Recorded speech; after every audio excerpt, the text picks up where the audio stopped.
తన కొడుకును చూసుకునడానికి స్కూల్ దగ్గరికి లక్ష్మి వస్తుంది. తన కొడుకు లోపలికి వెళ్ళిపోతారు. ఈలోపు మాత్రం లక్ష్మి ఎలాగైనా తన కొడుకును కలవాలని చెప్పేసి అక్కడే వెయిట్ చేస్తూ ఉంటుంది. ఇక వెంటనే అదే సమయానికి బాబు దగ్గరికి వెళ్ళి మాట్లాడుతుంది.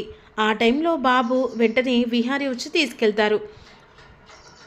తీసుకెళ్ళిన తర్వాత మరోవైపు అంబిక సుభాష్ని కలుస్తుంది.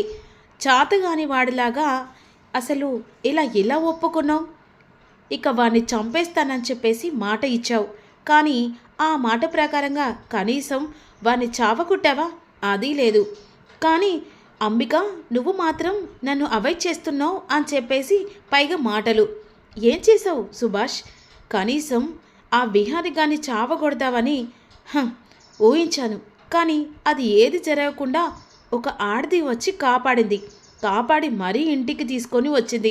ఇంత చాతగాని వాడిలా ఉన్నప్పుడు నీ హెల్ప్ నేనెలా తీసుకోగలను అని అంబిక అంటూ ఉంటుంది. అంబిక, దయచేసి నా మాట విను. ఎలాగైనా సరే ఈసారి నాకు ఒక ఛాన్స్ ఇవ్వు. వద్దు, ఈ ఛాన్స్లు ఇచ్చి ఇప్పటిదాకా ఈడిదాకా తెచ్చాను. ఇక నువ్వు కాస్త పక్కకుండు. నేను వేసే ప్లాను నేను కరెక్ట్గానే వేశాను. ఆ ఊబిలో చిక్కుకునడానికి రెడీగా ఉన్నాడు విహారీ. ఇక నేను కొట్టబోయే దెబ్బ ఎలా ఉంటుందో తెలుసా? లైఫ్లో కోలుకోలే దెబ్బ కొట్టబోతున్నాను. ఎన్ని రోజులు అలా కొట్టన్నా వద్దా అని చెప్పేసి ఆలోచించాను, కానీ వాడికి అదే తగిన గుణపాఠం. అంతేకాకుండా నేను అనుకున్నట్టు నా చేతికి రావాలంటే వాణ్ణి అలాగే దెబ్బ కొట్టాలి కదా, అలా ఇలా ఊరుకుంటాను అని అంబిక అనుకుంటుంది.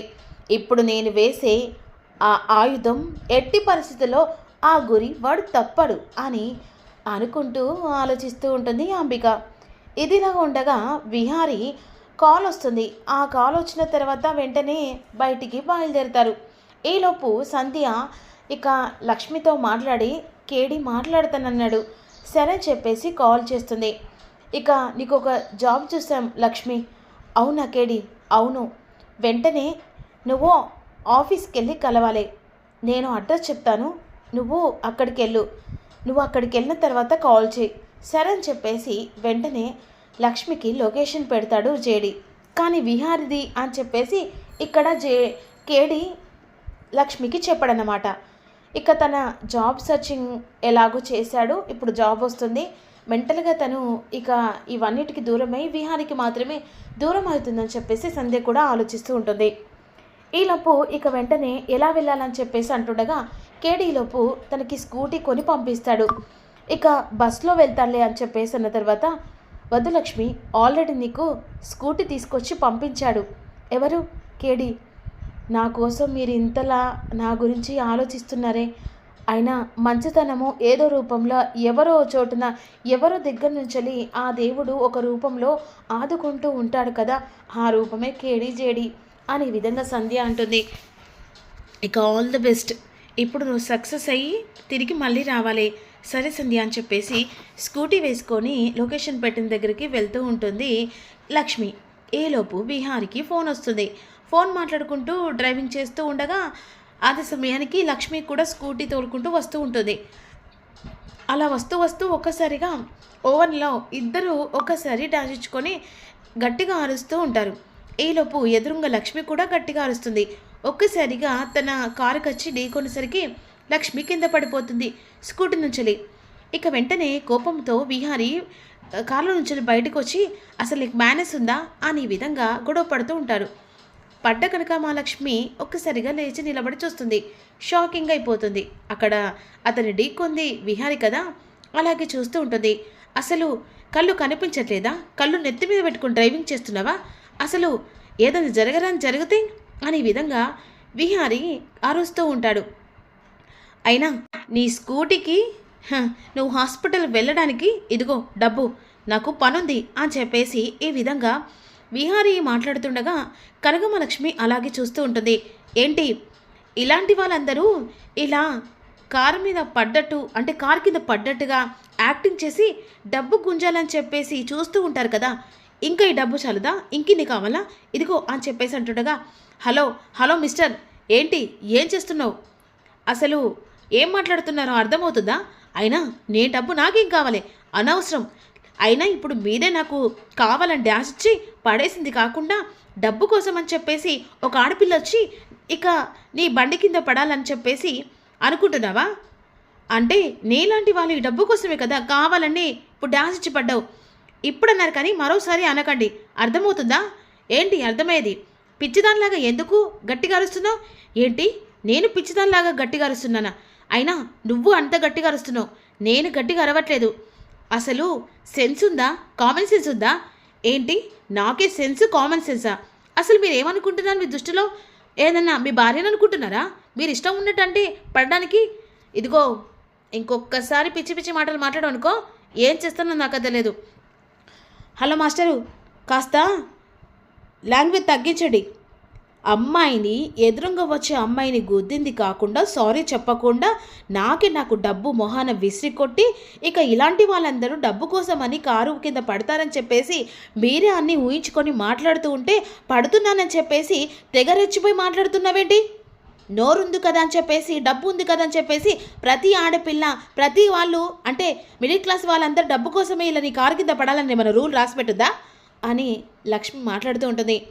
హలో, నోరు బాగా లేగుస్తుంది ఏంటి? ఇంతకంటే డబ్బు ఇంకెక్కువ కావాలా? ఇదిగో ఇంకొకసారి నా ఈగో మీద దెబ్బ కొట్టానుకో మర్యాద తగ్గదు. ఓ నీకు ఈగో కూడా ఉందా అని వెటకారంగా విహారీ అంటాడు. హలో మాస్టర్, ఈగో కూడా ఉందంటే ఆడపిల్లని కాదా? అలా అనిపించట్లేదే. ఆడపిల్ల కాదు, ఆడపులిలా ఉన్నావు. ఆడపులిలా ఉంటేనే ఇప్పుడు నీలాంటి వాళ్ళకి సమాధానం చెప్పడానికి ఇలాంటి వాళ్ళు పుట్టుకనే వస్తూ ఉంటారు అని అనేసరికి ఏంటి ఏం వాగుతున్నావు అని చెప్పేసి వెంటనే లక్ష్మి వెనుక నుంచి వెళ్ళి పట్టుకొని ఇక ఏం వాగుతున్నావు నాలాంటి వాడిని మరీ ఇలా మాట్లాడుతున్నావా? కించపరిచినట్టు మాట్లాడుతున్నావా? అసలు నేను ఎవరో తెలుసా? నా బయోడేటా ఏంటో తెలుసా? నా బ్యాక్గ్రౌండ్ ఏంటో తెలుసా? అసలు ముందు వదులుతారా లేరా? ఏంటి వదిలేది? వదిలిపెట్టను. ఇప్పుడు నువ్వు నాకు సారీ చెప్పదాకా వదిలిపెట్టను. నా గురించి కించపరిచావు కదా, వదిలిపెట్టను అని విహారీ వెనుక నుంచి లక్ష్మి పట్టుకొని ఇద్దరు కీచులాడుకుంటూ ఉంటారు. ఈలోపు వెంటనే ఇక రోడ్డు మీద వెళ్తుండగా చుట్టుపక్కల వాళ్ళందరూ అక్కడ ఆగిపోతారు. అయ్యో ఏంది బాబు, గొడవ పడడానికి పెళ్ళమ్మలు మరీ రోడ్డు మీదకి వచ్చి ఇలా గొడవ పడన్నా? ఇద్దరు ఎంత ముచ్చటగా ఉన్నారు భార్య భర్తలాగా, అయినా ఇలా రోడ్డు మీద గొడవ పడడం ఏంటి? ఇంట్లో గొడవ పడవచ్చు కదా. ఓ పెళ్ళం కోసం పూలు కోసం అని చెప్పేసి గొడవ పడుతున్నారా? అయ్యో తన కోసం ఒక మూర పూలు కొనిస్తే అలాగే కూలైపోతుంది బాబు అని ఒక బామ్మ అంటూ ఉంటుంది. అయినా తనేంటి నాకు పెళ్ళామేంటి? మరి మీరిద్దరు పెళ్ళం మొగులు కరా? చూడ చక్కగా ఉంది జంట, నా జిష్టే తగిలేలా ఉంది. అమ్మ ఒకరోజు పూలు కొనియకుంటే ఏమవుతుందిలే మనవడు, రేపు కొనిస్తాలే. అలా అని ఇప్పుడు కారు దిగి గొడవ పడాల్సిన అవసరం ఏముంది? బామ్మ మీరు తెలియకుండా మాట్లాడుతున్నారు. అతను నా భర్త కాదు.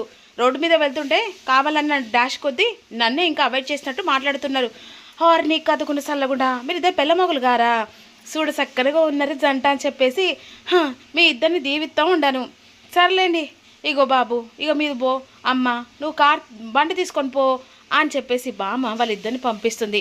చెప్తా, నువ్వు మరోసారి కనబడవా అప్పుడు నీ సంగతి చెప్తా అని చెప్పేసి ఈ విధంగా విహారీ లక్ష్మిని బెదిరించుకుంటూ వెళ్తూ ఉంటాడు.